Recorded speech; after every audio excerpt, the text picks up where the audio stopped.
good to see you. Did you get a little bit of sleep last night? Oh, It's I been did. pretty busy, did you? Yeah, it was a busy day, but I got a lot of rest. Yeah. Good. You know, this is important for two things for not only a show. Thank you for coming out. Sure. This is a celebration of our 8th year. You know, this whole thing started back in Irvine in 2008, and you're here at the culmination of it.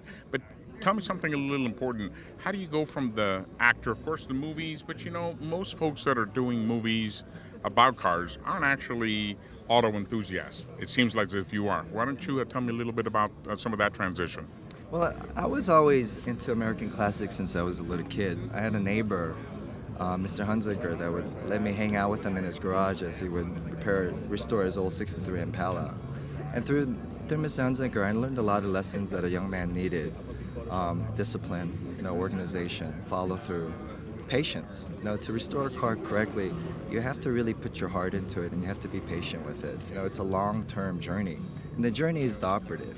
So Mr. Hunziker always planted that seed for me to want to be in the garage and go through that journey again. But I always felt like, the beauty of that experience with him was that it was a shared experience. So I wanted to have a shared experience with my friends. It's like, have a few beers, hang out in the garage, and rebuild the car. So we found a 240 on Craigslist. It was brown, it was a piece of junk, but it was a very honest car. Honest owners, they had a great energy about them.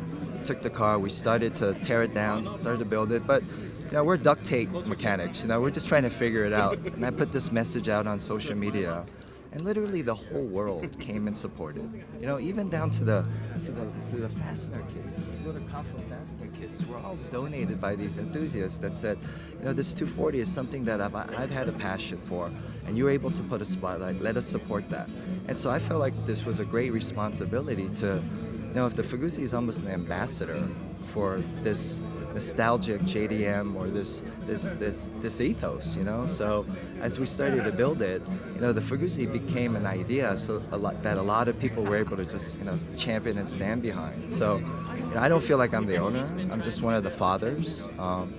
And the journey of it's been amazing. And to be here today with you, this car, the building of it, kind of put a philosophy in my head, is that passion will lead to a community, and that community will lead to purpose. And today is fascinating because, yes, we have a watch, we have a car, but today we're able to contribute this watch and the proceeds of this raffle that we have today to a great cause, the Teen Challenge. So it's a full circle.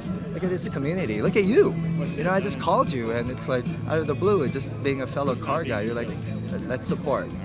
So for me to be a part of the community, I feel like with this and with kind of this beautiful energy that I'm learning that I got way back with Mr. Hunziker, it's my obligation to give that back. So that's why we're into it. Fagusi, tell me where the name came from. I mean, that's first of all, does it have a meaning? Yes, it does. Fugu is a poisonous blowfish that the Japanese make as sushi and sashimi.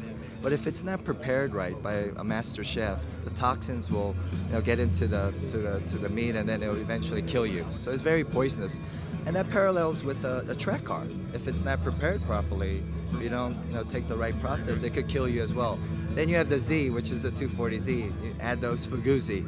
And if a second grader can repeat it, Fagusi, then I know the name is catchy, So, and it's great to give a car a name, because it gives it personality, So.